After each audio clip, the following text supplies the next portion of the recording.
பொன்னான புதன்கிழமை புதன் கிரகமானது ஒவ்வொரு மனிதனுக்கும் அறிவு, ஞானம், கல்வி, எழுத்தாற்றல், பேச்சாற்றல், கணக்காற்றல், வியாபார தந்திரம் ஆகியவற்றை கற்றுக் கொடுப்பது. இந்த புதன்கிழமை அன்னைக்கு கல்விக்கு தெய்வமான நம்ம ஹயக்ரீவரை வழிபாடு செய்யலாம். குதிரை முகத்தோடு இருப்பவர் ஹயக்ரீவர். வேதங்களை கடலுக்கடியில் இருந்ததை மீட்டு பிரம்மன்ட திரும்ப கொடுத்தவர். சரஸ்வதி தேவிக்கே இவர்தான் குரு. கல்விக்கரசி கணக்கரி தேவி சரஸ்வதிக்கே இவர்தான் குரு.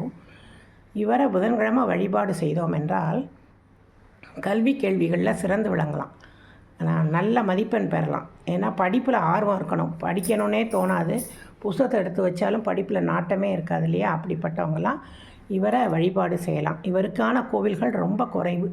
ரொம்ப புகழ்வாய்ந்த கோவில் கடலூர் மாவட்டத்தில் திருவகிந்திபுரத்தில் மலை மேலே ஹயக்ரீவர் இருப்பார். வேதாந்த தேசிகருக்கு காட்சி கொடுத்தவர்.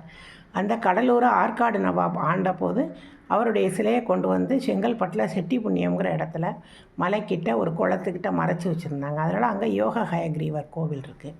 அதுக்கப்புறம் திண்டுக்கல் தாடி கொம்பில் ஹயக்ரீவருக்கு தனி சன்னதி, பக்கத்தில் கணக்கரி தேவி சரஸ்வதிக்கும் தனி சன்னதி. இது ரொம்ப சிறப்பு. நிறைய கோவில்களில் இப்போ இவருடைய பிள்ளைகளுடைய படிப்பு, கல்வி, ஞானத்துக்காக புதிய சன்னதிகள்லாம் வச்சுருக்காங்க. நாங்கள் வசிக்கிற வில்லிவாக்கத்தில் சௌமிய தாமோதர பெருமாள் கோவிலுக்கு எதிர வேதாந்த தேசிக மடத்தில் அழகான லக்ஷ்மி ஹயக்ரீவர் பஞ்சலோக சிலையால் இருப்பார். அங்கே நல்ல நேர்மறை அதிர்வுகள் நிறைய இருக்கும். வீட்டில் படம் வைத்து வழிபாடு செய்யலாம். அவருக்கான ஸ்லோகம் ஞானானந்தமயம் தேவம் நிர்மல ஸ்படிகாக்கிருதம் ஆதாரம் சர்வ வித்யானாம் ஹயக்ரீவம் உபாஸ்மகே.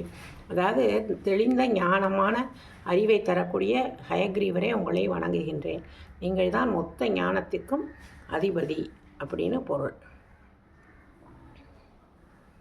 ஹயக்ரீவா ஹயக்ரீவா ஹயக்ரீவா.